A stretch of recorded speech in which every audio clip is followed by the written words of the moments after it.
Kung titignan mo yung pupuntahan, di ba parang malayo? Pero pag lilingunin mo yung pinanggagalingan, malayo ka na.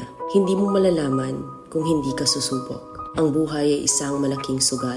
Kung lagi kang takot sumugal sa isang bagay dahil takot kang mawalan, mauubos lang kung anong meron ka. Kung hindi ka mawawalan, hindi ka rin magkakaroon. Kung ano man ang mga desisyon mo ngayon, yun ang magiging buhay mo bukas. Lakasan mo lang yung loob mo. Dahil ang mundong to, aapakan lang ang mga mahihina. Ibangon mo palagi ang sarili mo.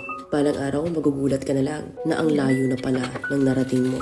Kahit mabagal ang progress, basta may usad at kumikilos ka, okay na yan. Wala tayong magagawa. Ganyan talaga ang proseso ng buhay. Lahat tayo nakakaranas ng hirap. Hindi natin alam kung hanggang kailan tayo dito sa mundo. Kaya mas piliin mo maging mabuting tao. Ang pinakayaman na maituturing natin sa sarili ay ang ating mga pangarap. Kapag handa kang abutin yung mga pangarap mo, hinding-hindi ka maghihirap. Kung lagi kang may pinagdaanan sa buhay or pagsubok, pruweba lang yan na isa kang magiting na sundalo. Sa mga pagsubok, diyan ka aangat, diyan ka babaguhin. Yung tatag mo kung paano ka mag-ayos ng problema. Hindi ka magtatagal sa mundo.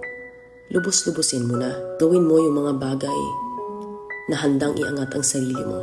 Huwag mong isipin yung mga sinasabi ng iba at huwag na huwag kang panghihinaan ng loob dahil lahat ng tao ay may iba't ibang desisyon at iba't ibang sitwasyon.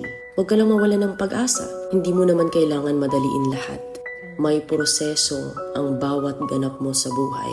Alam mo kung ano yung nakakapagod? Ang palaging patunayan ang sarili mo sa ibang tao. Sa mundong to, piliin mo ang hindi magarbo. Keep it